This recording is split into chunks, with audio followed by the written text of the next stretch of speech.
Alors, on va reprendre le sujet qu'on avait démarré hier. Moi, ce qui m'intéresse, c'est d'expliquer la haine gratuite. On était dans le sujet de la haine gratuite, qui est l'origine de la destruction du temple.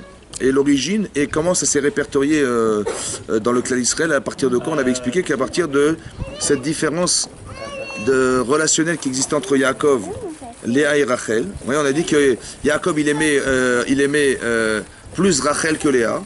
Et cette différence d'amour qu'il avait vis-à-vis de cette femme, plus que la deuxième, a créé un décalage. Ouais, un décalage de compréhension de Léa qui va à chaque fois nommer ses enfants au nom de cette différence. Et que les enfants vont porter la différence et c'est eux qui vont devoir solutionner cette différence de relationnelle qui est à l'origine de la haine. Parce que la Torah dit qu'ils avaient de la haine entre eux et de la jalousie entre eux. Et on a expliqué que quand on sait que c'est marqué dans les Sfarim que Yaakov il n'avait que des enfants de Sadikim. Oui, on a dit que Yaakov, il a eu Mitato Shelema, sa couche était parfaite, ça veut dire qu'il n'avait pas d'enfant à problème, on va dire comme ça. Alors que Abraham, il a eu Esav, il a eu Ishmaël, et Yitzhak, il a eu Esav. Mais lui, Mitato Shelema. Donc, comment expliquer que c'était des tzadikim, et que la Torah, elle nous en parle comme si qu'on avait affaire à des gens qui étaient carrément des voyous, quoi. Ça veut dire, ils ont haï leur frère, ils l'ont jalousé, ils l'ont vendu, ils l'ont condamné à la mort. Et ça, on voulait essayer de comprendre alors, on a expliqué que la haine, il ne faut pas la traduire comme l'essence d'une frustration, comme on pourrait l'imaginer, mais on peut haïr par mitzvah. Ça veut dire que, a priori, Yosef, il dérange. Yosef est un problème. Parce que Yosef, il commence avec beaucoup d'arrogance à penser qu'on va se prosterner à lui, il va régner sur nous, et on a l'impression qu'il est un rachat. Vous voyez, quelqu'un qui va casser la relation qui doit exister entre les frères, autant que et on va se prosterner à lui, alors que les frères de Yosef sont là, autant que Yehuda, qui est le roi d'Israël, le futur roi d'Israël, il va se prosterner à Yosef, ce qui est incohérent. Vous comprenez, c'est pas possible que le roi d'Israël se prosterne devant Yosef, donc Yosef est un rachat. Mored Bebachout rebelle contre la royauté d'Israël, et ça le condamne à mort. Donc ils ont légitimement condamné Yosef, c'est un rachat. Mais pas parce que ils l'ont haï. Maintenant, quand la Torah parle de haine et parle de jalousie, c'est clair que ça doit se traduire comme quelque chose qui n'est pas sincèrement vécu. C'est pas conscient chez eux. Ça va ? La Torah, elle dit des choses, il y a une partie inconsciente que la Torah révèle. La partie inconsciente, c'est ce qui va habiller la relation négative entre les frères, c'est la haine et la jalousie au départ. Mais alors, d'où est issue la haine et la jalousie ? Alors, donc on a expliqué, je résume un peu en expliquant que on n'est pas jaloux quand on comprend la fonction des autres. Si vous avez une fonction qui est différente d'une autre personne, et que chacun remplit une fonction, on ne peut pas être jaloux de l'autre parce que chacun joue un rôle essentiel. Sans vous, rien ne se ferait. Je ne peux pas être jaloux d'une personne alors que moi, j'ai un rôle essentiel. Et l'autre qui a un rôle aussi est essentiel, on ne peut pas être jaloux de l'autre parce que si l'autre n'est pas là, ben moi je ne suis pas là, et si je ne suis pas là, il n'est pas là. Donc on peut pas être jaloux. On est jaloux de quoi, hein ? On est jaloux de l'avoir. On n'est pas jaloux de l'être. On est jaloux que l'autre, il est plus que moi. Pourquoi il a plus que moi ? Je suis jaloux de l'elle ou je suis jaloux de lui parce qu'il a plus que moi, je sais pas. Mon père, Yaakov, il montre beaucoup plus d'amour vis-à-vis de Yosef qu'il a plus que moi. Ah, ça me dérange. Mais ça, c'est vrai que si je ne sais pas ce que j'ai comme rôle. Pourquoi il a donné plus de raisons d'être pour lui que pour moi ? Parce qu'il a des raisons dans sa fonction qui font que... Mais si je comprends la fonction de l'autre et que c'est ça qu'on l'abreuve d'amour plus qu'un autre, j'ai pas de problème, moi, avec ça. J'ai un problème quand je ne comprends pas la fonction. Ça va ? Et ça, quand je ne sais pas à quoi ça sert, je dis, pourquoi il a eu plus que moi ? C'est pas normal alors qu'on est des êtres communs. Mais non, d'où est l'origine du conflit ? L'origine dans la Torah du conflit. Parce que c'est marqué comme ça. Quand Hachem a séparé les eaux au niveau de la création du monde, c'est marqué Vayavdel, il a séparé Ben Amaïm entre les eaux, She'al Larakia, qui se trouve sur le firmament, mais à la Maïm des eaux qui étaient sur la terre. Ouais, mais Tachat Larakia, en dessous du firmament. Lorsqu'il a séparé les eaux, dit l'Agmara, dit le Midrash Rabbah, il a créé le conflit, Hachem, et il a créé le Gehinam, l'enfer. En séparant les eaux d'en haut et d'en bas, il a créé Vayavdel, en hébreu, ça veut dire qu'il a séparé. Une avdala, c'est une séparation entre les eaux du ciel et de la terre. Il a créé le conflit Hachem. Ça crée un conflit. C'est-à-dire que dans la nature, il y a un désir de conflit parce qu'on a créé la séparation des eaux. Mais non. Pourquoi la séparation des eaux crée le conflit et pas la séparation de la lumière et de l'obscurité ? Comme c'est marqué dans la Torah, Vayavdel Elohim, Dieu a séparé or la choshech entre la lumière et l'obscurité. Ça crée pas de problème, ça. Par contre, quand vous séparez de l'eau, ça crée des problèmes. Pourquoi ? Voilà, parce que le problème est comme ça. Quand on voyait la lumière et l'obscurité, vous savez à quoi sert la lumière et à quoi sert l'obscurité. Il n'y a pas de conflit là-dedans. Par contre, quand c'est commun, c'est la même chose. C'est de l'eau. Pourquoi tu sépares l'eau? Vous avez compris? C'est pareil. Là, c'est de l'eau. Et là, c'est de l'eau. À quoi sert la séparation? C'est de l'eau.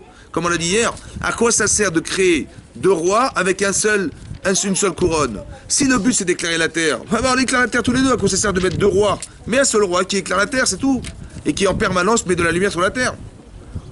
En vérité, la différence, c'est le problème. Le conflit vient de ne pas comprendre la fonction. Ça veut dire, à quoi servent les eaux du ciel? À abreuver la terre. Et à quoi servent les eaux sur la terre? À alimenter les hommes et pouvoir se naviguer dans la mer. Ou alimenter les animaux. Vous avez compris? Chacun a une fonction différente. Quand vous avez compris la fonction, il n'y a pas de marloquette. Quand c'est comme, par exemple, on est des êtres humains, on fait partie d'un même ensemble. Mais le problème, c'est qu'on croit qu'on est pareil. On dit pourquoi elle a plus que moi et moi j'ai pas plus qu'elle et pourquoi on vit dans le même ensemble, on fait partie des êtres humains. On fait partie de l'eau. Pourquoi tu sépares les eaux? Pourquoi tu sépares les êtres? On est pareil, on est de même nature.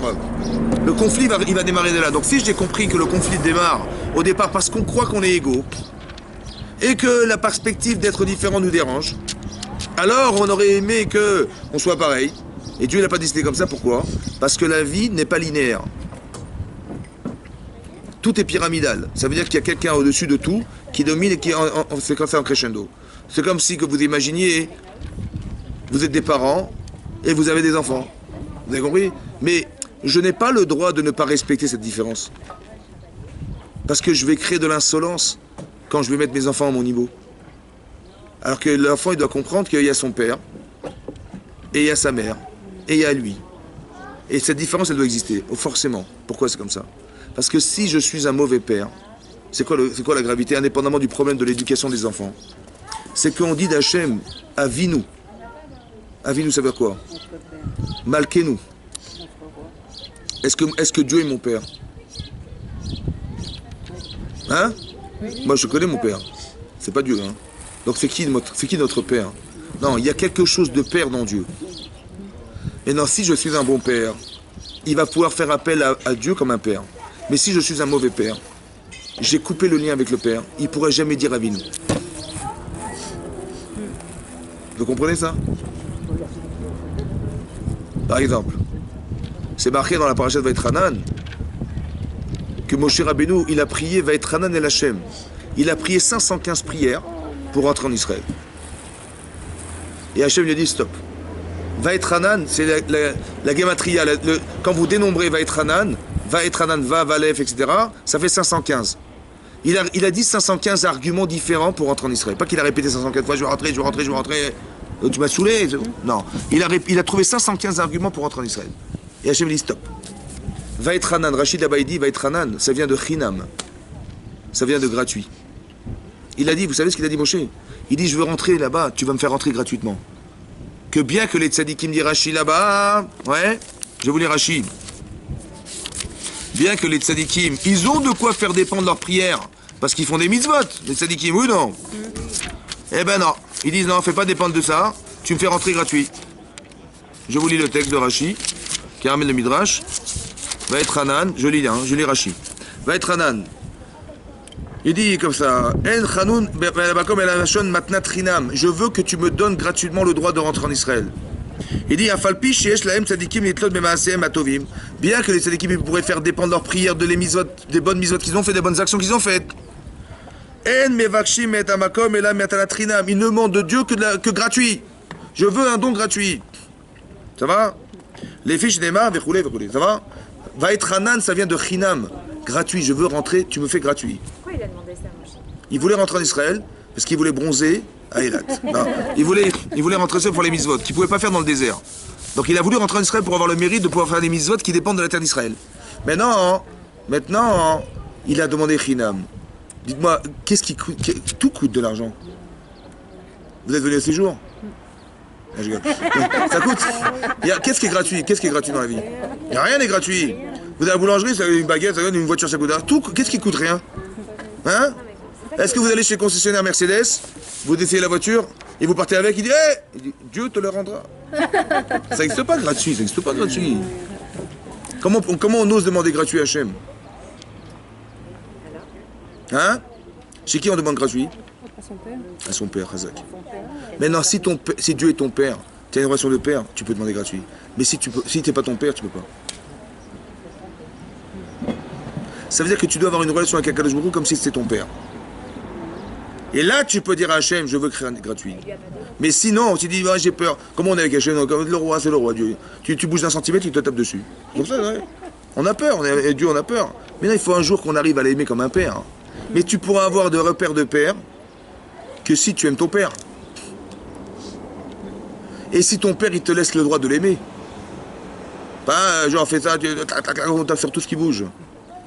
On n'est pas des bons parents, forcément, vous avez compris. Il faut qu'un jour on crée un relationnel où on est aimé par ses enfants au point où on peut dire un jour que Dieu, c'est mon père. Vous savez, je retrouve les mêmes sentiments que j'ai vis-à-vis de Dieu, vis-à-vis de mon père comme vis-à-vis de Dieu. Pourquoi ça passe par le père et la mère? Pourquoi? Hein? Pourquoi ça passe par eux pour aimer Hachem comme un père? Pourquoi je ne veux pas aimer Dieu directement? Parce que je ne le connais pas. Ça va? Dieu, c'est une notion. Mais pour donner un sens à la notion, il faut arriver à le concrétiser avec vos parents. D'abord, tu concrétises, tu as la notion. Comme il y a marqué, Ve'ahavta et Hashem Elokecha, tu vas aimer Hachem, ton Dieu, de tout ton cœur. Tu dois aimer Hachem, Ve'ahavta et Hashem Elokecha, Bechol Evavecha, de tous tes cœurs, avec ton Yetzeratov, avec ton bon penchant et ton mauvais penchant, tu dois aimer Dieu. Ça va? C'est facile ou pas? Hein? C'est facile ou pas? Comment je peux aimer quelqu'un que je connais pas? Déjà, d'aimer sa femme, c'est pas facile, hein? Bon. Mais d'aimer Dieu que tu n'as jamais vu, comment tu vas l'aimer de tout ton cœur, comment tu fais? C'est possible ou pas? Comment tu vas faire? Tu sais comment tu vas faire? Tu vas aimer ta femme, tu vas aimer ton mari, tu vas aimer tes enfants, tu vas aimer tes amis, tu vas aimer tes parents, tu vas aimer. Maintenant que tu sais aimer, alors tu peux dire à fortiori Dieu. Mais si tu ne sais pas aimer, tu ne peux pas l'aimer. C'est comme ça. Ça sera possible que si tu sais aimer quelqu'un. Mais si tu ne sais pas aimer, comment tu vas l'aimer un jour? C'est virtuel. On croit que, mais c'est pas possible. Donc il faut arriver à concrétiser l'amour pour arriver à basculer dessus. Il faut créer la notion de père pour permettre à ses enfants d'aimer Hachem un jour comme des pères. C'est vrai? Ok. Maintenant ici, donc pourquoi je vous dis ça? Pour expliquer autre chose. Donc on a dit que la haine finalement c'est l'incompréhension de cette différence de la fonction de l'autre. Ici, qu'est-ce que doit faire Yosef? Il doit essayer de solutionner ce problème.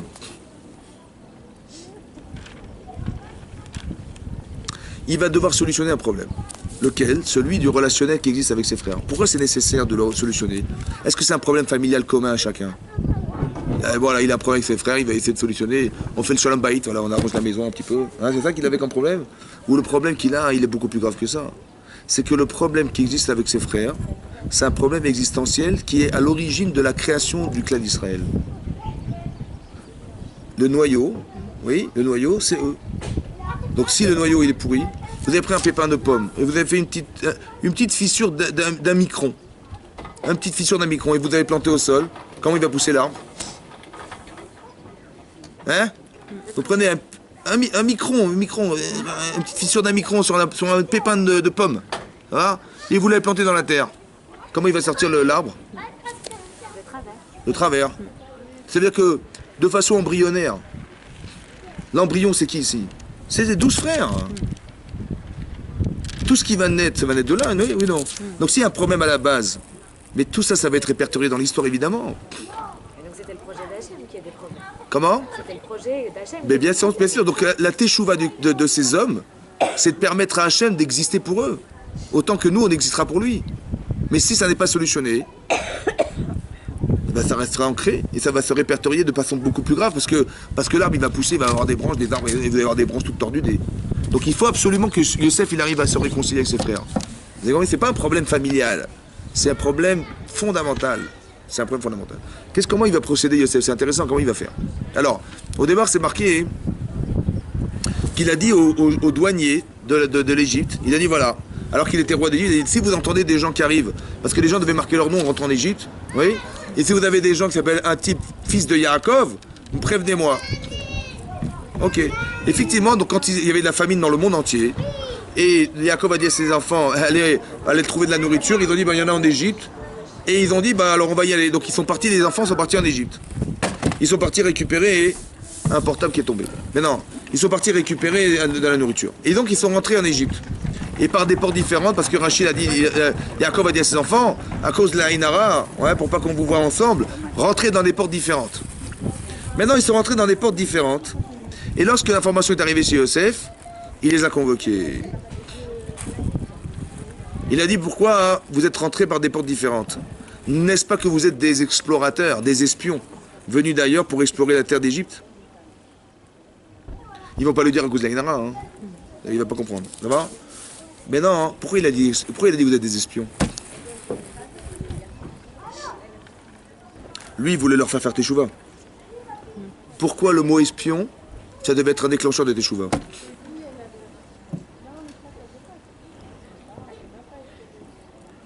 Espions, des espions. C'est relatif à une mauvaise vision. Ouais, Khazak. Que quoi? Il l'avait mal jugé, mal vu, lui, quand ils étaient jeunes. Donc, il veut leur faire teshuva. Quand il a rêvé. Qu'est-ce qu'il a rêvé de quoi? D'étoiles, de gerbes qui se prosternaient à lui. Qu'est-ce qu'ils ont cru, eux? Hein? Oui, c'est sûr que c'était eux qui allaient se prosterner. Mais qu'est-ce qu'ils ont cru? C'était cuit. Ils ont cru. C'était cuit. Qu'est-ce qu'ils ont cru? Quoi? Qu'est-ce qu'ils ont cru? Ah, ils ont cru qu'il était orgueilleux, alors que c'était une sorte de Ils ont cru qu'il était roi d'Israël. Oui, c'est lui le roi d'Israël, pas Yehuda. C'était vrai ou c'était faux? C'était vrai ou c'était faux? C'était roi d'Égypte. Donc toute la problématique, elle vient de l'interprétation d'un rêve. Donc qu'est-ce qu'ils ont fait? Ils ont été explorer ces rêves. Qui vous a demandé d'explorer mes rêves? Vous êtes rentré dans mes rêves, faire des explorations, et vous avez monsieur analysé que j'étais roi d'Israël alors que c'était pas ça. Qui vous a demandé de rentrer dans mes rêves? Qui vous a demandé d'être des explorateurs, des espions?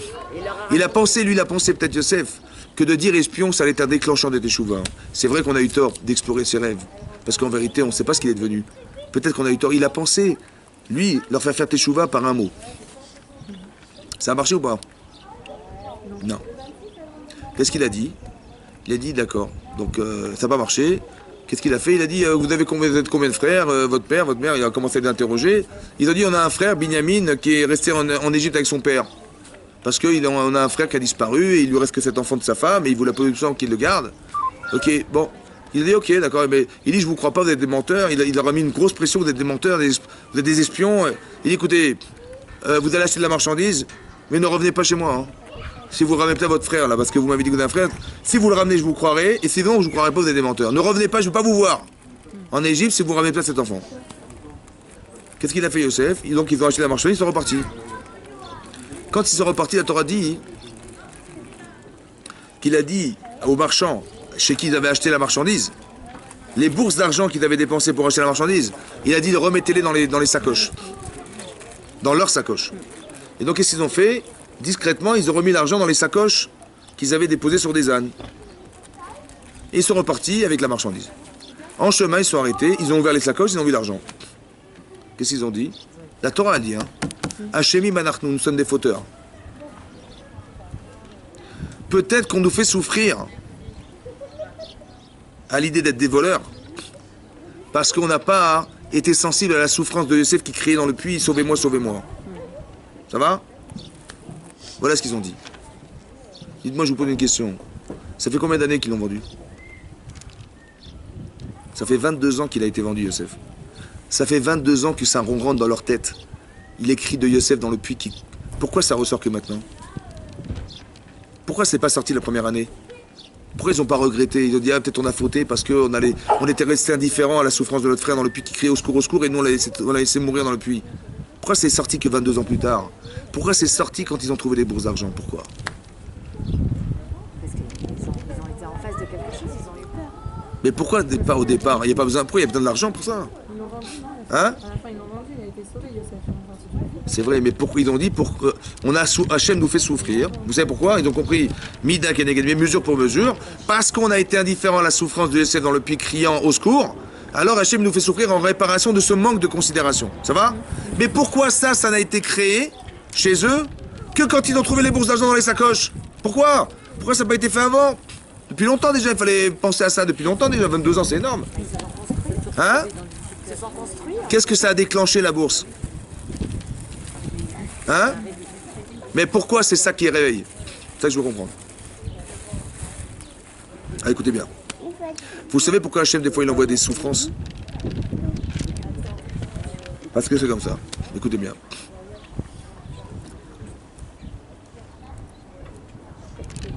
la pensée est articulée par un désir. C'est parce que vous désirez que vous réfléchissez. Parce que vous en avez assez de faire toujours la même chose. Vous en avez marre de manger des petits pois, de manger des carottes. Qu'on va inventer des millions et des millions de recettes parce que on a envie d'autre chose. Vous allez réfléchir à d'autres choses parce que vous avez envie de changer quelque chose dans votre vie. Ça veut dire que la pensée est articulée par un désir au départ. Si vous ne désirez pas, vous ne pensez pas. Et si vous désirez, vous pensez. Vous désirez monter sur la Lune, on va inventer la fusée. Mais c'est d'une grande complexité de créer une fusée. Mais ça vient d'un désir, un rêve d'arriver à mettre un pied sur la Lune. Mais si vous n'avez pas envie de mettre le pied sur la Lune, on ne va pas inventer de fusée. Ça veut dire que la base de la pensée, c'est un désir. Mais non. La différence, c'est quoi? C'est que c'est possible que c'est parce que vous désirez que vous pensez. Donc, si vous pensez fortement quelque chose, peut-être votre cerveau, par désir de ne pas souffrir, il va s'empêcher de réfléchir. Par exemple, je vous explique. On a vendu Yosef parce que sinatrinam, gratuite, ça veut dire que insupportable. Oui, non. Mais non, si je souffre de savoir qu'il a crié dans le puits, qu'est-ce que je vais devoir faire? Ben, aller le chercher. Mais si je vais le chercher, je l'amène à la maison, qui c'est qui va souffrir maintenant? C'est moi qui vais souffrir parce qu'il est là. Mais je ne veux pas souffrir moi. Donc, je ne désire pas souffrir, je ne désire pas penser. Donc c'est quoi l'inconscient? C'est quoi l'inconscience? C'est la forte conscience d'un désir qui va occulter un désir de penser. Je n'ai pas envie de souffrir. Donc je ne peux pas penser que je suis coupable. Vous comprenez pas? Par exemple, regardez la... Yaakov Avinu, il va pleurer son fils pendant 22 ans. C'est vrai ou pas? Vous savez ce qu'ont dit les frères quand ils ont vu leur père pleurer? Dit la Torah. Marqué Vayered, Yehuda Me'etechav. Yehuda, il est descendu de chez ses frères, il est parti, il a quitté la maison. Yehuda. Maintenant, c'est marqué dans la Torah, Vayered, il est descendu. Rashi explique là-bas, pas qu'il est descendu de la rue. Hein. Pas qu'il est descendu de la rue. Non. Il est descendu dans l'estime de ses frères. Que ses frères ont dit, les frères. Ils ont dit, toi, t'étais lucide. Nous, on était des fous. On a dit, on va tuer Yosef. Mais toi, t'étais lucide, t'as dit, on va pas le tuer. On va le vendre. Toi, t'étais lucide. Mais pourquoi t'as pas imaginé que notre père allait souffrir de vivre un deuil qui, au final, n'existe pas? Maintenant, on le voit pleurer, on le voit pleurer. Et comment on a été fous de le vendre. Toi qui étais lucide, tu aurais dû jamais nous dire, mais on peut pas le vendre parce que qu'est-ce qu'on va dire à notre père qu'il est mort? On peut pas lui dire qu'il est mort, il va pleurer pour rien. Il dit, donc ils nous reprochaient de ne pas être en souffrance de voir leur père pleurer. Ça va? Maintenant, moi, je me suis posé une question. Qui c'est qui était le plus haineux entre les frères? C'était les frères ou Yehuda? Yehuda, il a dit, on va pas le tuer, on va le vendre. Et eux, ils ont dit, on va le tuer. Qui c'est qui avait le plus de haine? Les frères ou Yehuda? Ou Yehuda? Le Yehuda, il voulait pas le tuer. Il a dit, on va pas le tuer, on va le vendre. Si je le vends, je le tue pas, c'est que j'ai moins de haine. Oui ou non? Mais par contre, les frères voulaient le tuer, donc qui c'est qui avait plus de haine? C'est les frères. Et pourtant, qui c'est qui a été sensible aux pleurs de leur père? C'est les frères et pas lui. Comment ça se fait? Lui s'est sauvé. Comment ça se fait? C'est pas logique. C'est logique ou pas? Non. Comment ça s'explique? Lui qui était moins touché par ça, il a préféré ne pas le tuer, il a dit on va le vendre. Mais quand il a vu son père pleurer pour rien, il aurait dit mais j'ai fait une bêtise plus que les autres. Et pourtant c'est les autres qui lui ont reproché de ne pas l'avoir ressenti. Comment c'est possible ça? Comment c'est possible? Vous avez compris? Alors j'ai pensé comme ça. Yehuda, il a un problème. C'est que Yosef, il va prendre sa place. C'est vrai ou pas? S'il a raison, Yosef, il est arrivé qu'il était le roi, et que moi je me prosterne, c'est que je suis plus roi. Mais moi, de ne pas être le roi, c'est insupportable. Mais non, je peux l'expliquer, moi, juridiquement. Parce que je dis, moi je suis Yehuda, mon père, il aime cet enfant. Si je vais lui dire que son fils, il va prendre ma place, il va pas me croire, qu'est-ce que je peux faire? Je suis obligé de le vendre. Donc, ne pas être sensible aux pleurs. Parce que si je tombe dans le piège de me sensibiliser à ses pleurs, je vais devoir être obligé de ramener Yosef. Mais si je ramène Yosef, qu'est-ce qu'il va perdre? C'est moi. Et comme je ne veux pas perdre, donc, je deviens insensible. C'est-à-dire que l'insensibilité d'un homme, elle vient du fait du grand désir de ne pas souffrir. Parce que ça ne se justifie pas. Vous comprenez ou pas? C'est-à-dire qu'on est dans un piège. Donc comment on libère une personne comme ça? Comment on fait alors? Si, écoutez-moi bien, comment je libère une personne qui est piégée psychologiquement par un désir de ne pas penser? Comment je vais faire? Je lui donne plus de force pour qu'il puisse. Comment je vais faire? Alors, il y a deux passages. Alors, ou vous alimentez le côté inverse, ou quoi? Alors, on dit que penser, c'est pas forcément. Hein? Comment? Non, parce que pour lui, penser, ça veut dire prendre conscience d'une souffrance. C'est pas forcément une souffrance, peut-être. Mais si, parce que si je ramène Yosef à la maison, qui c'est qui va souffrir? Qui c'est qui va perdre? C'est moi. Plus il est là, moins je suis roi. Et moins il est là, plus je suis roi. C'est comme ça que ça s'articule. Donc il ne faut pas qu'il ait conscience que... Donc il va devenir indifférent aux pleurs de son père, évidemment. C'est logique, ça. Ça va? Qu'est-ce qu'il faut faire pour ces gens-là? Les laisser exister. Il faut leur envoyer une treha. Envoyer une treha, ça veut dire ils vont avoir une souffrance corporelle. Par exemple, j'ouvre les sacoches, je vois l'argent. Qu'est-ce que je pense? Moi, je suis un des enfants de Yaakov. J'ouvre la sacoche et je vois les bourses d'argent. Où est-ce que je me trouve maintenant? Ben, je suis en prison, là. Parce que si on me surprend avec les bourses, il dit, ah, vous n'avez pas payé? Direct prison. Je suis en prison. Est-ce qu'en prison, j'ai envie de quelque chose, moi? Dégoûté de la vie. Mais quand je suis dégoûté de la vie, j'ai plus envie de rien. Ça va libérer la conscience de ce que je n'ai jamais voulu penser. C'est Yosef. C'est pour ça que j'ai fait remonter à la surface. Vous avez compris, ça? La treha, ça libère une conscience de ne pas penser qui va permettre à ce qui était camouflé dedans de ressortir. Par exemple, vous voyez, vous allez des fois à l'hôpital, il y a des personnes âgées, très âgées, pas du tout religieuses, rien, zéro, ni kippour, ni kshav, ni rien. Ils mangent du cochon avec la bracha.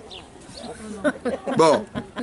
Et à la fin, ils sont malades, très malades, et ils disent, je t'en prie, faites des prières pour moi, allez voir des rabbins, des... Oui, ça existe, ça, vous avez entendu, là? Mais qu'est-ce qui t'arrive, là? Tu deviens religieuse, là? Qu'est-ce qui t'arrive, là? Mais non, il faut prier, il faut dire, mais trouvez-moi des médecins, trouvez-moi des remèdes. Pourquoi trouver des rabbins? Les rabbins, c'est des docteurs. Faites des brachot, priez pour moi, des télim. Qu'est-ce qui t'arrive? Hein? Comment vous expliquez ça? Hein? Ils sont en relation, les rabbins. Mais comment c'est possible qu'elle ait créé là? Elle devient religieuse, madame. Comment elle est redevenue religieuse? Qu'est-ce qui s'arrive? Hein? Et comme ça. En vérité, en vérité, on a une neshama ou pas? Donc en vérité, elle voulait faire les mitzvot. Ouais. Mais madame, elle voulait pas mettre la jupe là. Madame, elle voulait pas mettre les cheveux comme ça. Madame, elle voulait pas mettre les trucs. Elle voulait pas. Ça n'intéresse pas. Ça va? On n'est pas des vieilles quand même. Oh, bon. Donc elle ne voulait pas. Donc, mais en vérité, c'est pas la religion qui la dérange. C'est pas la Torah, c'est le fait de s'habiller comme ça, comme ça. Voilà, Shabbat, mais comment je vais me passer de ma voiture? Je peux pas, moi. On va quand même pas faire allumer les bougies, on n'est pas des... Bon, elle voulait pas, madame, elle voulait pas. Donc, en vérité, qu'est-ce qu'elle a fait? Par désir de ne pas être, elle a frustré ça. Elle veut pas y penser. Qu'est-ce que fait Hachem? Malheureusement, il est obligé. Il va la rendre malade. Maintenant, la plage, c'est fini, le Shabbat, la voiture, c'est terminé, j'ai plus envie de rien. Ah, t'as plus envie de rien? Tout à coup, cette frustration intérieure qui était maladive chez elle, ça remonte à la surface. Elle a envie de faire teshuva à la personne. Donc Hachem, il n'a pas trouvé d'autre moyen, malheureusement, pour libérer de la conscience, d'envoyer une forme de souffrance. Ça va? C'est comme ça. On ne peut pas faire autrement. Si la personne, elle comprend d'elle-même, elle n'a pas besoin de passer par ça. Mais si Hachem, il veut absolument qu'elle arrive au Gan Eden, qu'est-ce qu'il va faire Hachem? Vous auriez été Dieu à sa place, que vous auriez fait quoi? Vous aimez la personne au point de retrouver cette neshama dans le Gan Eden, et la bonne femme, la fille, elle est folle. Elle veut pas y aller. Elle croit qu'elle va gagner plus à aller sur la plage à Deauville avec la voiture Shabbat que de respecter Shabbat. Elle croit que c'est comme ça. Qu'est-ce que vous faites, vous, à sa place? Hachem, vous faites quoi à sa place? Hein? Nous, on croit que Dieu nous punit, mais c'est n'importe quoi. Elle est tombée malade à cause de ses avérotes. Mais c'est faux. C'est parce qu'Hachem, il a envoyé cette forme de souffrance qui va permettre de libérer de la conscience. J'ai pas envie, moi, de faire Shabbat, ça m'intéresse pas. Tu veux pas? Qu'est-ce que je fasse? Pour que tu comprennes qu'au fond de toi, tu as une souffrance intérieure qui n'est pas assouvie parce que Shabbat, tu devais faire Shabbat, évidemment. Tout ce manque d'années de perte, c'est une souffrance très profonde intérieure. Alors qu'est-ce qu'il fait Hachem? Eh ben il envoie, il arrive à libérer, entre guillemets, il lâche le corps pour laisser passer la neshama. Vous avez compris ce que je veux dire? Voilà. C'est ça, ce principe-là, c'est le principe de la bourse. Ils ont ouvert les sacoches, ils ont vu les bourses, ils ont dit on est en prison. Et tout à coup, Yosef remonte à la surface. Ça fait 22 ans qu'il est camouflé à l'intérieur. On veut surtout pas y penser, parce que si on y pense, on est coupable. Dangereux. Je n'ai pas envie d'être coupable, donc je ne peux pas penser que Yosef a raison, donc je le rends coupable et c'est terminus. Qu'est-ce que va faire Yosef? Il a essayé de dire espion. Quand j'ai dit espion, j'ai dit j'espère qu'ils vont comprendre espion, rêve, machin. Quand tu penses espion, rêve. Comment ça marche dans votre cerveau? En vérité, on fait des connexions intellectuelles dont on n'a pas conscience. Mais il a espéré que l'espion déclenche quelque chose. Par exemple, il y a une Gemara dans Rosh Hashanah, la Gemara, dans le traité de Rosh Hashanah, c'est marqué qu'on sonne du chauffard avec une corne de bélier et pas de vache. Si quelqu'un il prend une corne de vache, il sonne avec, c'est pas cachère. Il n'a pas fait la mitzvah de sonner du chauffard à Rosh Hashanah. Pourquoi la Gemara dit pourquoi la corne de vache ne marche pas? Pourtant c'est un beau son, il y a un son de folie. Pourquoi c'est pas cachère? Ça marche pas. La Gemara dit parce que N catégore n'a sénégore. Quelqu'un qui est accusateur, il peut pas être un défenseur. La Gemara dit que l'accusateur, la corne de vache est accusatrice. Elle peut pas défendre comme le bélier défend. Parce que le bélier, ça rappelle la Akedat Israël, le sacrifice d'Israël. Ça va? Il y a pris un bélier. Maintenant, quoi c'est accusateur? Alors le Rav d'Esther, il dit comme ça. Quand tu penses vache, tu penses veau.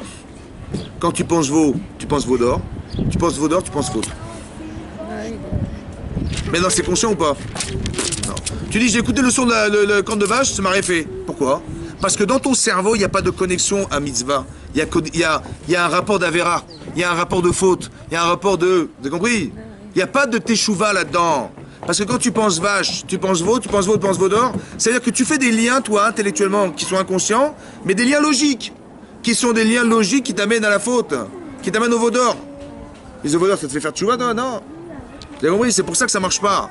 C'est pareil, il a espéré que par espion, ils allaient espionnage. Vrai. Il aurait compris. C'est ça qu'il espérait, ça n'a pas marché. Qu'est-ce qu'il a fait? Alors il a fait comme ça. Il a dit voilà, ramenez-moi Binyamin. Bon. Maintenant, donc ils ont dit ok. Donc ils ont vu qu'il y avait déjà un problème en ouvrant l'explication. Ils ont vu qu'il y avait un problème. Qu'est-ce qu'ils ont fait? Ils sont repartis donc à la maison. Ils ont mangé les provisions. Mais c'était la famine dans le monde. Donc il y avait de la famine en Israël aussi. Et quand il n'y avait plus de quoi manger, qu'est-ce qu'ils ont dit? Yaakov il a dit il faut retourner en Égypte. Il a dit mais papa, il y a un souci. Il dit quoi? Il dit que si on doit retourner chercher de la nourriture en Égypte, il faut ramener Binyamin. Il dit mais qu'est-ce que vous avez été lui dire? Vous aviez un frère? Il les a grondé. Ouais. Qu'est-ce qu'il vous a demandé de lui raconter que vous aviez un frère? Mais vous savez bien que cet enfant, c'est le seul qui me reste. Il va lui arriver un accident comme il arrive un accident à Yosef. Il est mort sur le chemin.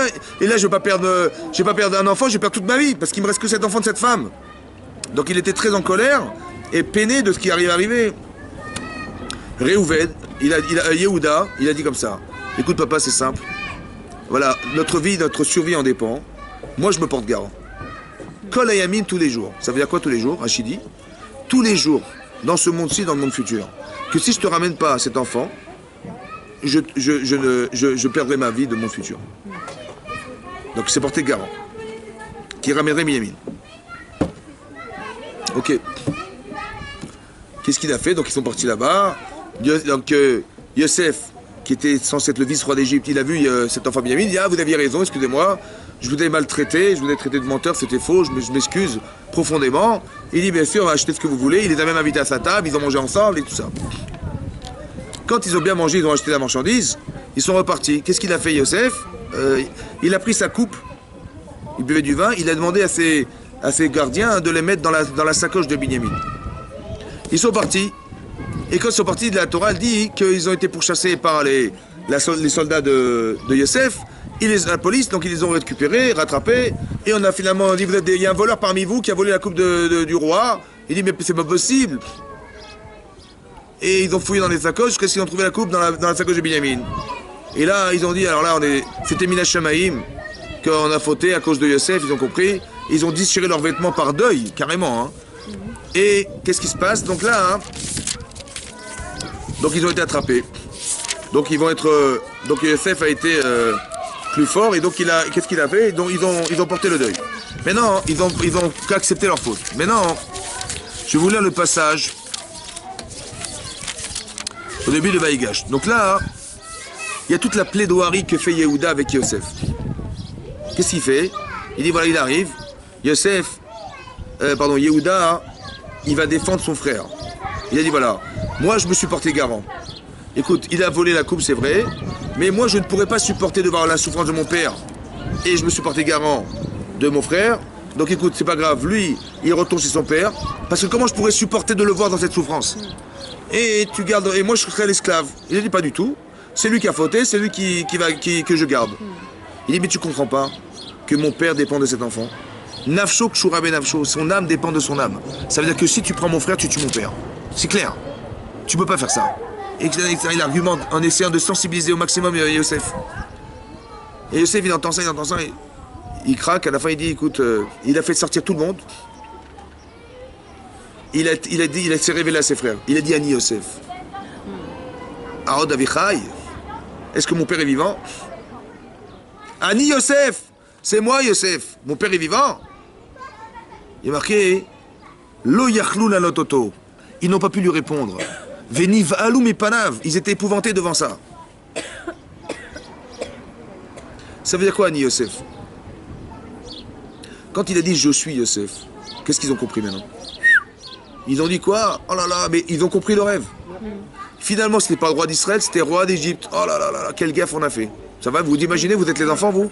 Quelle gaffe on a fait de l'avoir vendu alors qu'on croyait qu'il était roi d'Israël? C'était roi d'Égypte. Et finalement, c'était pour le bien du monde.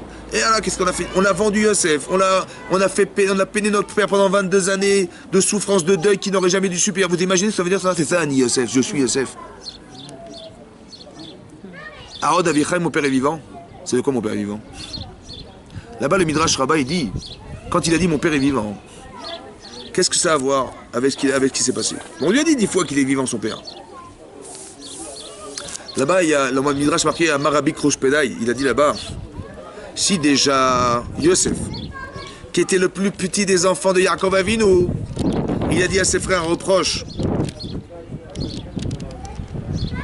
et qu'ils n'ont pas pu tenir devant ses arguments, alors un Kadosh Baruch Hu lui-même, quand on va arriver devant Hachem, il va nous dire voilà ce qui s'est passé dans votre vie. Qu'est-ce qu'on va lui dire?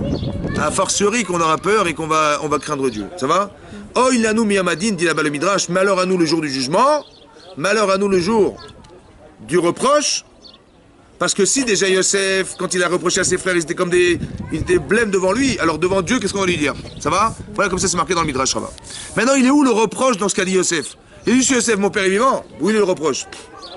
De un. Deuxièmement, il a dit marqué dans le Midrash, malheur à nous le jour du jugement, malheur à nous le jour du reproche. Ah bon? Non, d'abord on reproche et après on juge. D'abord je reproche à quelqu'un quelque chose et après je le juge. Il a marqué l'inverse, il a marqué le jour du jugement avant le reproche. Comment ça s'entend? Ah, il est comme ça. Vous savez ce qu'a fait Yosef? Comme ça. Yosef, il aurait très bien pu dire à ses frères, quand ils sont arrivés en Égypte, bon, bonjour messieurs, ouais, bonjour, hein, je me présente. Je suis Yosef. Il aurait pu faire comme ça ou pas? Il aurait pu déverser sa haine contre eux. Il dit, vous m'avez vendu pour rien, esclave. Et je me retrouverai en prison pendant 12 ans, à cause de vous. Il aurait pu s'énerver contre eux ou pas? Qu'est-ce que vous auriez fait à sa place? Hein? Que vous auriez fait ça? On aurait pu s'énerver, les mettre en prison une 50aine d'années, peinard, et après on aurait commencé à réfléchir. Non, non, il a pas fait ça. Il a dit, vous savez quoi? Il a dit un truc incroyable. Il a dit tout ce qui est arrivé, Mina Shamaim, tout ce qui s'est passé, c'était prévu par Hachem pour vous nourrir. Comment quelqu'un il arrive à avoir ce recul, de ne pas avoir de haine contre ses frères et de pas essayer de les condamner avant tout? C'est énorme, hein? Vous avez compris, hein? On va essayer de comprendre comment ça marche. Juste vous explique. Mais non, hein? Maintenant comme ça. Je suis Yosef, mon père est vivant, c'est comme ça. Tu as dit, mais comment je pourrais supporter de voir mon frère, mon père, dans le deuil d'un frère qui aurait disparu, alors que tu vas le garder? Deuxièmement, si tu le prends, tu tues mon père. Alors il a dit comme ça, c'est moi Yosef, mon père est vivant. Selon toi, tu savais combien mon père il m'aimait ou pas? Tu savais ou pas? Et quand tu m'as vendu, pourquoi tu n'as pas eu la même réaction? Tu n'as pas dit, mais si je prends Yosef, je tue mon père. Pourquoi tu l'as eu avec Binyamin et tu ne l'as pas eu avec moi? Alors que tu savais pertinemment qu'on est issus de la même mère, et tu savais bien que mon père il m'aimait autant qu'il a mis Binyamin. Oui ou non? Pourquoi tu n'as pas réfléchi de cette manière quand tu m'as vendu? Tu n'as pas dit, mais je pourrais pas parce que je vais tuer mon père si je tue mon frère. Pourquoi tu n'y as pas pensé? N'est-ce pas que tu étais parti pris? Que Binyamin, ça coûte rien. Mais moi, ça coûte parce que tu croyais que j'allais prendre ta place. N'est-ce pas? Qu'est-ce qu'il a fait? Il a fait comme ça. Il a dit comme ça. Je garde ton frère. Il dit, Hasbe Shalom, tu le gardes, tu tues mon père. Il dit, donc si je le garde, je suis un assassin. Tu es d'accord? Il dit, mais si je suis un assassin, alors comment c'est possible que tu m'aies vendu? Tu étais un assassin de ton père. Tu acceptes ou pas? Tu acceptes? C'est ça la Tochacha, le reproche. Maintenant que tu acceptes, alors je peux te juger que tu es coupable. Qui c'est qui va juger? C'est toi qui va dire. Maintenant je te mets un reproche. Qu'est-ce qu'il va faire Hachem? Vous savez ce qu'il va faire Hachem un jour? Il va dire, voilà, pourquoi tu n'as pas donné la zaka? Il dit, j'ai pas d'argent. Il dit, mais je comprends, tu t'es acheté une voiture, une robe à 300 euros. Voilà, la robe à 300 euros. C'est pas de la zaka. Qui c'est qui va dire? Il dit, ah, t'as raison. Qu'est-ce qu'il fait Hachem en fait? Il va dire, mais pourquoi t'as pas fait ça? Il dit, mais je pouvais pas. Je dis, comment tu pouvais pas? Tiens, voilà. Ah, excuse-moi. C'est-à-dire que, comment tu juges la situation? Coupable? Bah, tu es coupable. C'est pas qu'Hachem il va dire que t'es coupable, c'est toi qui vas dire que t'es coupable. Tu as compris? Hachem, qu'est-ce qu'il a fait Yosef? Il dit, voilà, je te crée une situation, la même que la mienne. Je garde Binyamin, et alors qu'est-ce que tu dis? Mais tu vas Shalom, tu vas tuer mon père. Ah, donc tu acceptes que je tue ton père quand je fais ça. Donc tu es coupable, donc c'est coupable. Bah, c'est ce que t'as fait. C'est toi-même qui as jugé que tu étais coupable. Vous avez compris ce qu'il a fait? Pourquoi faire? Bah, pour qu'il fasse ses choix. Là, vous avez compris comment on reproche les gens? Il y a des gens qui font des reproches, mais ils disent des vérités. Hein. Moi, je dis à mon mari, la vérité, je lui dis la vérité, il est nul. Hein. C'est la vérité. Bon, ça va l'aider ou pas? Des fois ça aide. Bah, je voulais le booster un peu, je lui dis, oh, il faut se réveiller. Mais c'est la bonne méthode ou pas? Non. Mais qu'est-ce qu'il faut faire alors? Bah, quand on n'aime pas la personne, c'est ce qu'on fait. Mais quand on aime la personne, qu'est-ce qu'on fait? Bah, on a peur. On dit comme ça, j'ai peur de perdre cette relation. Comment je vais lui dire? Alors je vais créer une situation de vie où c'est lui qui va juger. Et c'est lui qui... Vous avez compris la subtilité? Il y a des choses, il y a des reproches qui rapprochent. Il y a des reproches qui éloignent. Tu dis mais moi j'en pouvais plus. Voilà. Je lui dis la vérité, maintenant il a entendu, il sait de quoi il s'agit. Alors Hachem il a reçu une tréha et il a compris. Mais il a compris quoi? Est-ce qu'on peut changer en recevant des coups? Est-ce que ça vous donne envie d'écouter quand on vous est insulté? Non. Donc c'est une fausse méthode. Et la maille, parce qu'on est énervé, parce qu'on est machin, mais c'est pas ça la méthode. Ça c'est la méthode quelqu'un qui veut se débarrasser d'une souffrance. C'est vrai que ça fait plaisir, après on est bien soulagé. Quand on a fait du lachonara, on est bien après, on est très bien. On a fait de la médisance, ça, moi ça soulage, vous comprenez? Je dis pourquoi tu racontes aux gens, on va lui dire à lui. Ah, t'as pas le courage de lui parler. Fais la lachonara.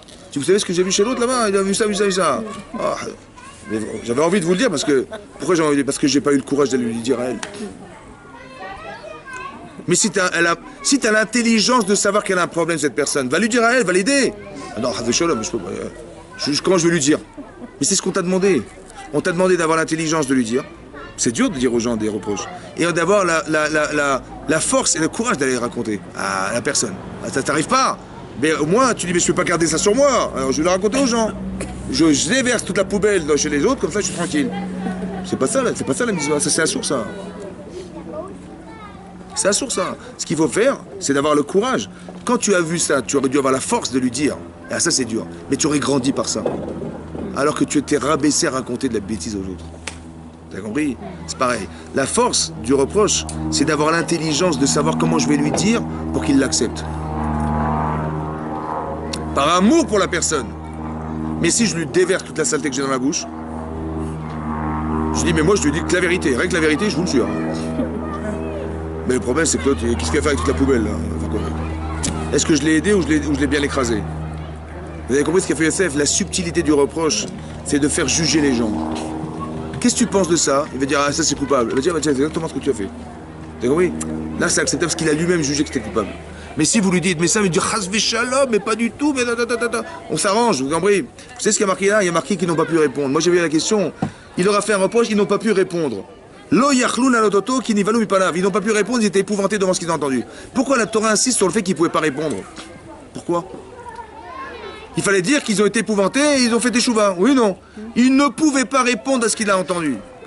Pourquoi il ne fallait pas pouvoir répondre? Pourquoi? J'étais choqué. Mais pourquoi il ne fallait pas répondre? Il fallait dire, ils étaient épouvantés à l'écoute de cette information. Ils n'ont pas pu répondre, c'est en trop. Hein? Il ne fallait pas répondre. Pourquoi il ne fallait pas répondre? Et s'ils avaient répondu alors? Il fallait... Voilà. Et qu'est-ce qui aurait été grave? C'est quoi?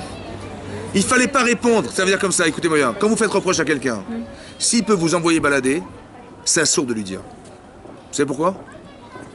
Hein? Hein? Non, mais je lui dis un truc. Mais il peut s'arranger en me disant, mais t'as rien compris, ou dis de quoi je me mêle? Est-ce que je me mêle de ta vie, moi? Moi, non, alors ne te mets pas de la mienne. Il a répondu. Je suis foutu, moi. Pourquoi? Parce que j'ai dit un reproche qui, au final, qu'est-ce qui va rester? Il va rester pire. Parce qu'au départ, la personne, elle croyait que je savais pas. Mais je lui ai dit en pleine figure ce que je sais maintenant. Donc non seulement elle sait que je sais, mais en plus de ça a servi à quoi? À rien, puisque de toute façon, il n'a pas répondu. Il a répondu autre chose. Donc il a gardé l'amertume, alors qu'en vérité, ça n'a servi à rien. Vous comprenez ou pas? Un sourd de dire. Par contre, si tu dis quelque chose sur lequel on ne pourra pas répondre, mais de quelle manière il ne pourra pas répondre? Quand il est d'accord, mais quand est-ce qu'il est d'accord? Quand il a jugé lui-même. Là, il ne pourra pas répondre. Vous avez compris? Parce que s'il peut échapper, c'est moi qui ai fait la avéra de le mettre dans une situation difficile. Est-ce que les gens, ils veulent entendre des reproches ou des solutions? Quand quelqu'un, il n'a pas pu faire, à votre avis, c'est qu'il a fait exprès ou parce qu'il ne savait pas comment faire? Maintenant, je viens, je dis, mais qu'est-ce que t'es bête? Regarde ce que tu fais. Bon.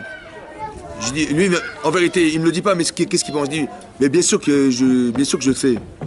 Mais qu'est-ce que j'y fasse? J'ai pas pu faire autrement. J'espérais pas que tu me dises ce que tu me reproches. J'espérais que tu me trouves des solutions à ce que je sais pas faire. C'est ça que j'espérais. Mais quand tu m'as répété qu'au final je savais pas faire ou je sais pas, j'étais pas compétent, j'ai pas besoin de toi, Baruch Hashem, ça va? Donc au final tu es un mauvais partenaire. Donc je t'envoie balader. Parce que par frustration de ne pas reconnaître ce que je suis. Faire très attention à ça.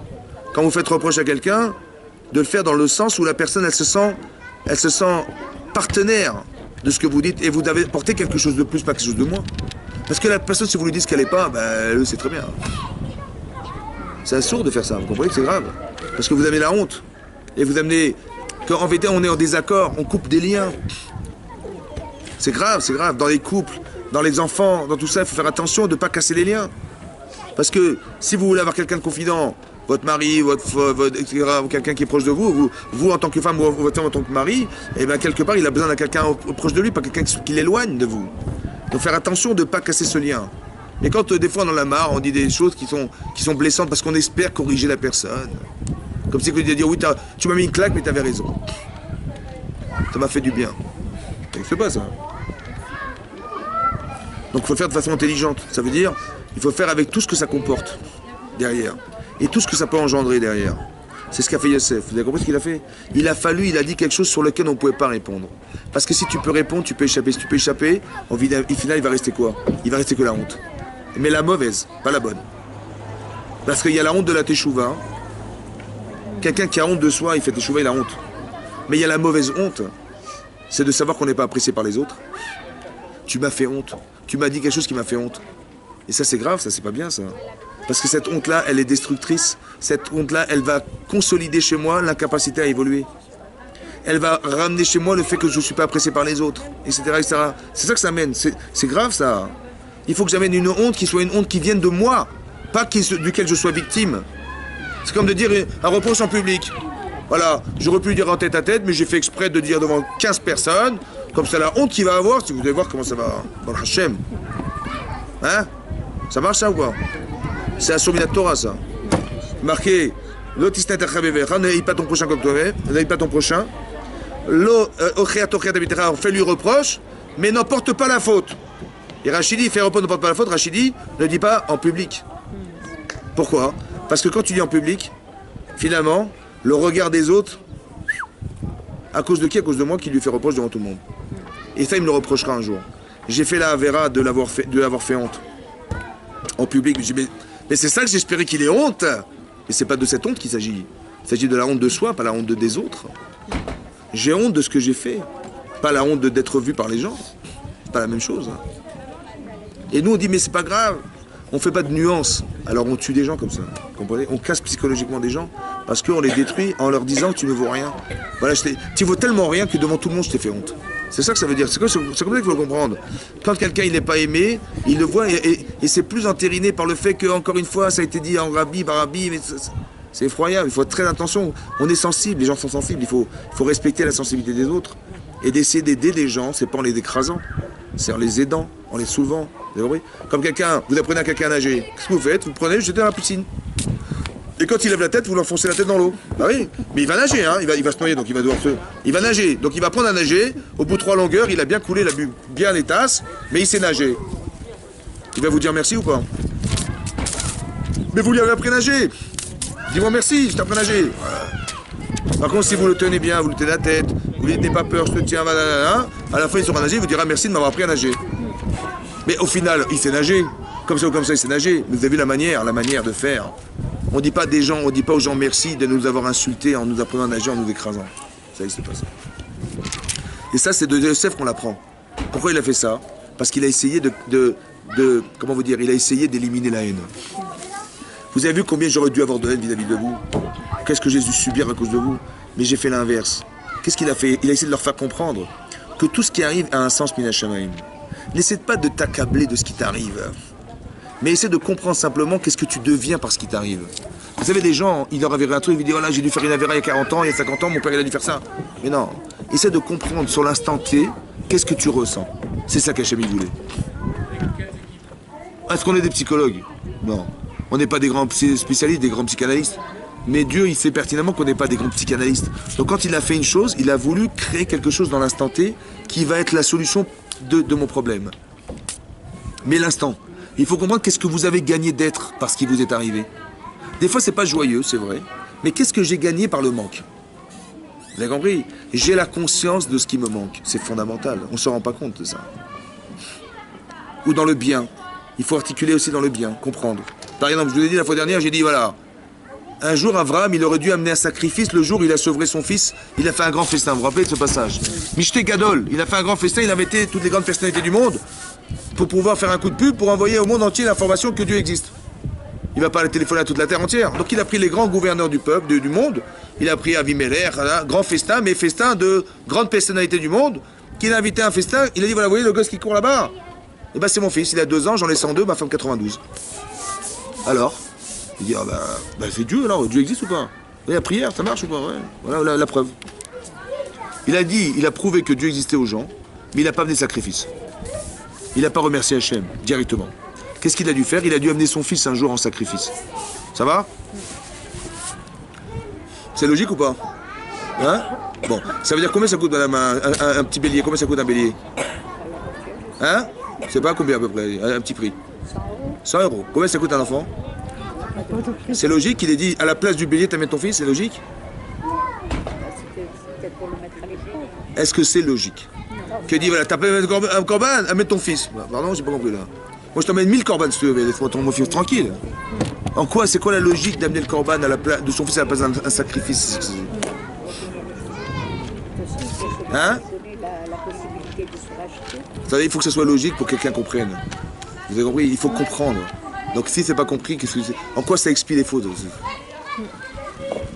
C'est compréhensible ou pas? Pas compréhensible. Dites pas. Pas compréhensible. Ah bon? Il y a Abraham, il devrait amener un sacrifice à 100 euros. On dit, prends ton fils à la place. C'est compréhensible ou pas? Le Hachem, ça va? Bon. Donc on n'a pas compris. Qu'est-ce qu'Hachem il veut alors?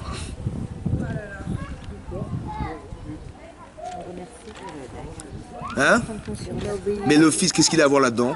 Et 2, en quoi ça répare un problème de corban? C'est cohérent chez vous ça? Maintenant on dit l'inverse. Si Hachem a dit prends ton fils à la place du corban, combien il valait le corban? Essayez d'inverser. Hein? Chazak, c'est ça la logique. Mais pourquoi le corban n'avait pas de prix alors? Parce que c'était un blesse. Hein? Parce que c'était un blesse. Non mais pourquoi ce corban il n'avait pas de prix pour Dieu? Puisqu'il a dit à la place tu prends ton fils. Mais La reconnaissance. laquelle? Donc qu'est-ce qu'il veut Hachem alors? Vous savez quoi? Écoutez-moi bien. Écoutez bien. Tout ce qu'Hachem vous donne tous les jours, c'est que dans le but que de lui dire merci. Pourquoi? Parce que comment vous voulez-vous qu'Hachem il existe pour vous si vous n'êtes pas reconnaissant de ce qu'il vous fait tous les jours? Et bien si je dis pas merci, un jour on va devoir enlever ce qui est l'essentiel de ma vie pour que j'arrive à reconnaître que j'ai reçu de lui. Vous avez compris ça? C'est ça la logique. Ça veut dire qu'on doit dire merci à Hachem tous les jours. Par exemple, moi je m'étais posé la question une fois. Autour de nous, il y a des gens handicapés, des aveugles, des sourds, des muets, des fous. Ça va? Ça lui coûte quoi à Hachem de mettre des jambes à quelqu'un? Ça lui coûte quoi à Hachem de mettre la vue à quelqu'un? Ça lui coûte quoi à Hachem de mettre des bras, de mettre des yeux, de mettre des oreilles, de mettre des... Ça lui coûte quoi? Ça lui coûte quoi? Ça lui coûte quoi? Ça lui coûte rien? Pourquoi il ne le fait pas? Pourquoi autour de nous, il y a des gens qui sont aveugles? C'est normal? Pour qu'on ait conscience et qu'on... Attendez, est-ce que c'est normal? Non. Est-ce que c'est normal? Est-ce que vous voyez quelqu'un qui est aveugle? C'est normal? Allô? Donc Dieu n'est pas normal. Alors que vous dites c'est pas normal. C'est normal ou pas? Non, C'est normal ou pas? Hein? Si c'est pas normal, c'est que Dieu n'est pas normal. non, il est normal. Alors quoi? Alors c'est quoi le chat alors? Hein? Il doit y avoir un sens qu'on ne comprend pas. Que vous comprenez pas? Ok. Enfin, nous, on réagit avec notre on se dit c'est pas normal que les gens se sentent. Mais bon, il doit y avoir un sens beaucoup. C'est pas normal. Ok. Mais non, dites-moi, écoute-moi bien. Allez voir un aveugle. Ça va? Demandez-lui, dites voilà, on a trouvé une solution médicale avec du laser pour te permettre de retrouver ta vue. Mais ça coûte de l'argent. Hein. Pour retrouver la vue, tu vas voir tes enfants que tu n'as jamais vu de ta vie, ta femme tu l'as jamais vue, tu vas la revoir, tu vas la voir, tu n'as jamais vu de ta vie. Combien ça coûte? Combien ça coûte de voir? Hein, combien? Ça n'a pas de prix. Le type il est sourd. Combien ça coûte d'entendre? Hein? Allô? Oui. Combien ça coûte de parler? Il est muet. Combien ça coûte? Combien vous payez pour pouvoir parler? Combien? Combien ça coûte de se mouvoir? Type il est sur une seconde depuis qu'il est né. Combien ça coûte ça? Combien ça coûte? Dites-moi combien ça coûte? Ça va. Combien ça coûte? Quelqu'un il est fou, carrément fou, son cerveau il marche plus. Ça va? On a été voir ses parents, on dit écoutez, on a trouvé une solution, une greffe de cerveau. Un truc fou, mais ça coûte beaucoup d'argent. Combien vous payez, messieurs, dames, pour que cet enfant il retrouve son cerveau? Tout ce qu'on a, Vous, les enfants, les petits-enfants, les petits-enfants? Ok. Maintenant, vous voyez ou pas? Ouais? Vous entendez? Vous avez un cerveau? Vous arrivez à vous mouvoir? Vous avez à parler? Combien vous coûtez? Combien vous coûtez? Merci Hachem tous les jours. Mais vous avez combien vous coûtez? Vous coûtez tout ce que vous auriez dû dépenser pour l'avoir. Mais combien vous coûtez alors? Combien vous coûtez? Maintenant, est-ce qu'on peut faire n'importe quoi de ce qu'on coûte? Non. Vous êtes sûr ou pas? Vous êtes sûr?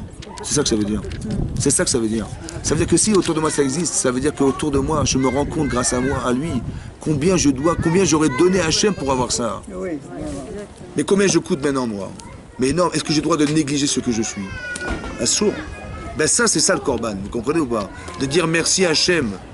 Ça va? De tout ce qu'il nous a donné, c'est énormissime. Et ben ça vaut, c'est ça le korban. Tu dis, mais un korban de 100 euros, tu le remplaces par ça? Mais non, mais ça valait pas 100 euros, mon chéri.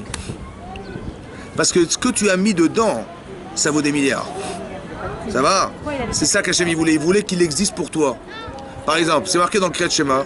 Il est marqué Ve'ayam Shamua Tishmol Mizotai. Si dit Hachem, la Torah dit, si tu fais les mitzvot, ouais, mais j'enverrai de la pluie en son temps, en automne et au printemps. Et si on ne fait pas des mitzvot, il va fermer le ciel. Il n'y aura pas de pluie sur la terre. Ça va? Donc on a dit qu'on l'a compris que quoi? Très simplement, quand tu fais les mitzvot, il pleut. Et quand tu fais des mitzvot, il ne pleut pas. C'est ça qui est marqué ou pas? C'est ça, oui ou non? C'est-à-dire on fait les mitzvot pour qu'il pleuve, quoi. Hein? Pourquoi on fait des mitzvot pour qu'il pleuve? Non, bon, il pleut pas. Hein? Pourquoi on fait des mitzvot pour qu'il pleuve? Il y a marqué ici, et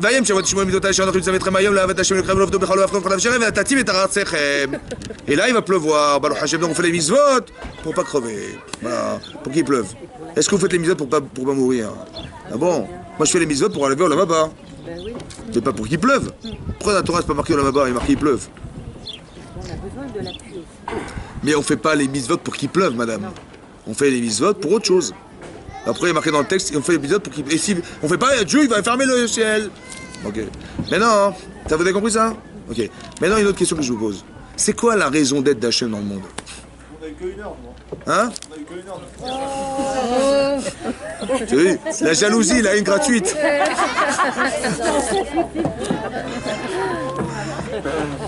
Là, je vais finir. Qu'est-ce que je voulais dire avant que je m'énerve? C'est ça, vous avez compris? Maintenant, là, c'est quoi la fonction d'Hachem sur la terre? Ah, qu'est-ce qu'il a, Hachem, il a besoin de créer le monde? Il a besoin pour lui de créer le monde? Il a besoin pour lui que les êtres existent? Pourquoi il le fait alors?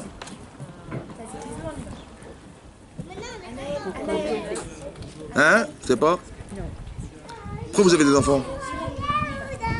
Pour les allocs? Non. Ah, pourquoi on a des enfants? Pourquoi faire?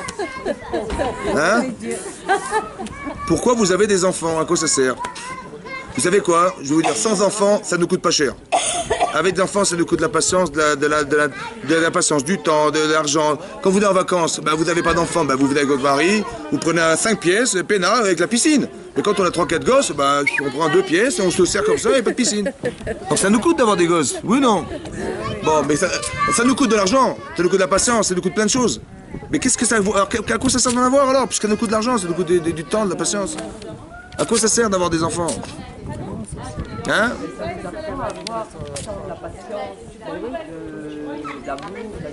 Qu'est-ce que vous gagnez en fait? Vous gagnez quoi? Vous gagnez rien, vous perdez. Mais vous gagnez d'être. Ça va? Vous gagnez, vous perdez du temps, de la patience, vous arrachez les cheveux, vous êtes obligé de retomber dans l'enfance. Vous perdez! Mais qu'est-ce que vous gagnez? Il va falloir nettoyer les fesses des enfants, hein? Ah, qu'est-ce qu'on gagne? Ça, vous perdez ça, mais qu'est-ce que vous gagnez? C'est vous savez gagner. Vous gagnez de savoir jusqu'où vous pouvez donner à l'autre. Dis pas, je peux pas. Tu as vu ce que tu fais à ton fils? Tu peux? Alors tu peux. Dis pas que tu peux pas. Vous apprenez à savoir combien vous savez donner. Vous savez ce que fait Hachem? Hachem, il est donneur. Il fait que donner, donner, donner, Dieu vous le rendra. Ouais? Il donne, Hachem. Il fait que ça. Oui, non? Mais non, moi, quand je fais une Avera Chazvé Shalom, qu'est-ce que ça fait? Que Dieu ne pourra pas faire pleuvoir. Moi, je croyais que j'avais ma vie, moi, je fais ma vie, moi, je fais des mitzvot, des Averos, je fais ce que je veux. Mais je me